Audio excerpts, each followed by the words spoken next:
Howard, it's great to see you today. Thank you.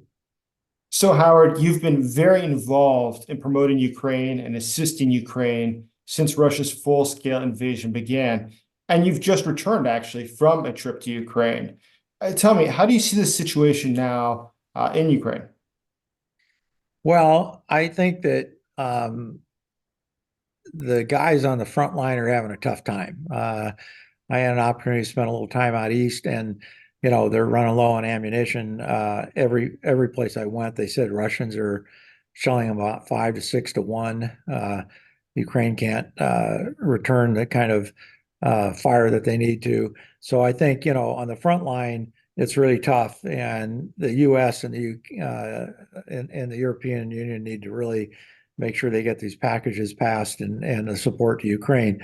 On the humanitarian side, since the beginning of the invasion, since we started work there, which would have been more like in April of 2022, we've provided funding for over 160 million meals or food kits, food boxes, and it's very frustrating to think that that's how much we've done, because it's frustrating to think about the fact that the need is that great. But that's not slowing down. I think it's going to increase as Russia steps up their aggression, and which they're doing now, as you know. And so I think it's a really tough situation right now across the country, and I think the rest of the world needs to realize it, and I hope that they step up. So, what was the sentiment? I mean, you've been to Ukraine before. Do you think the people are changing, or the soldiers, how they express themselves? Do you see a loss of optimism, or how do you feel it was? Well, I think, they're trying to keep their morale up. Um, every one of them asks, why isn't the U.S. supporting us? And I don't have an answer for that. I don't have a good answer for that. I mean, Ukraine is taking on three of the largest enemies we have in the world, with Iran, North Korea, and Russia. And there's no reason in the world that we shouldn't be giving them 100% of what they need. And we haven't given them what they need up to this point. I mean, they need long range missiles, and they need, better air support from us. And so, it's a very hard question to answer when you get asked. So I think, they're frustrated, but, their will to fight is not changed at all. I mean, they are fighting for the freedom of the country and for the democracy that they want to preserve. And so, they're not giving up. They're not slowing down. They still have the same kind of will and commitment they've always had. How do you think that there's going to be an impasse and US support really might dry up? Or do you think something will come through? Well, I think even those who are in DC that are opposing passing the package now, there's a great number of them that know that Ukraine needs it and that we need to step up and do it.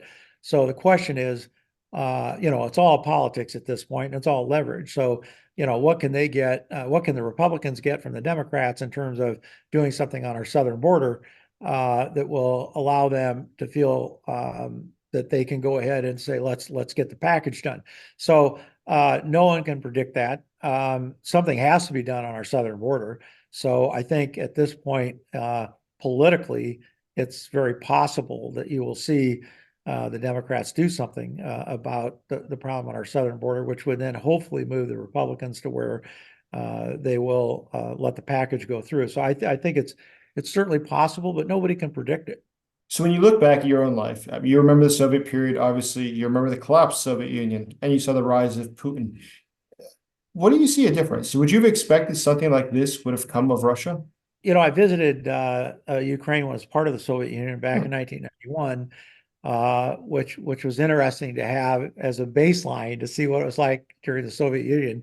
But I think Russia was at one point headed on a little bit different trajectory, and people like Putin, who have spent all their life in the KGB and FSB, and they hate America, they hate the West, and he continues to say that. He says he's fighting this war against the West, not against Ukraine. That should wake some people up in the United States too. So I think understanding Putin and his history, it's not surprising that where we are today. It's always difficult to accept the reality, because you would think that people would be smarter than he has been in terms of invading the country, but he doesn't see it the way we see it. He looks at it completely differently. And so in his mind, he's doing what he should do. He's doing the right thing, and he's determined to be successful. That should scare the hell out of everybody. So I mean, that is Putin, and that is how he operates. And if he says he's going to do something, he's going to try to do it. And if he were to defeat Ukraine, it doesn't mean the next day he's going to go into Poland. He's clever and he's patient, and that's even more dangerous because he will wait until the right time to make his next move. Look what he did in Ukraine.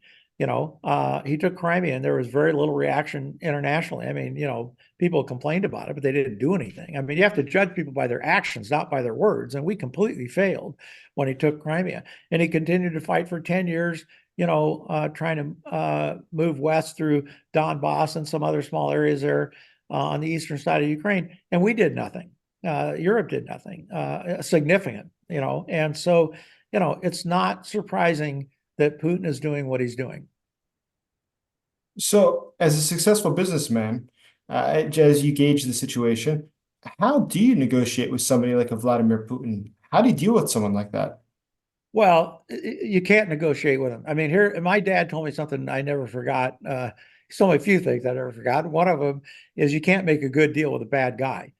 Putin is worse than a bad guy, and he'll never negotiate in good faith. I mean, look, in 1994, he signed an agreement.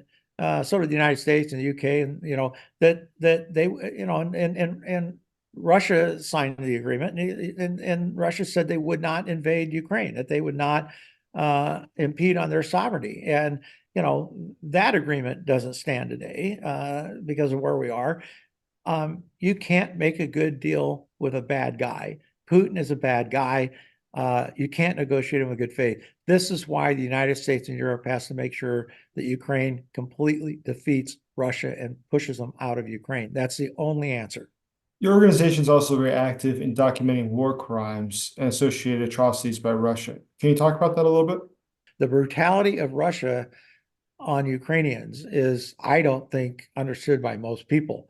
It's understood by the Ukrainians, but I think it's very hard for people to understand who haven't seen it, lived it, or had their family go through it to comprehend the scale of what Russia has done to Ukraine and Ukrainians. So, we immediately engaged a group that we knew has a lot of a very solid history in this area, and they've been supporting the prosecutor's office in Kyiv. They've been supporting the Kyiv Police Department, the National Police, in investigations.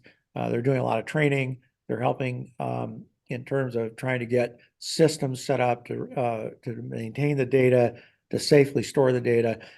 Just some of the things that have to happen to deal with this. But at the end of the day, the world needs to understand what Russia has done to Ukraine. And I can tell you today, I don't think many people understand it outside of Ukraine and maybe, those who are working closely with it. But, and then one last thing we did was, Project Expedite Justice, who we're working with closely, they came to us and they said, look, one thing that hasn't been focused on enough is the war crimes within agriculture, and we'd like to focus on that. So they have focused on that, and so it's the amount of grain that was stolen, the amount of grain that was damaged, the equipment that's been stolen, the equipment that's been damaged, the infrastructure that's been damaged, all of those things. And there's some great documentation, especially in the first year, showing how much grain Russia stole, how they stole it, how they moved it.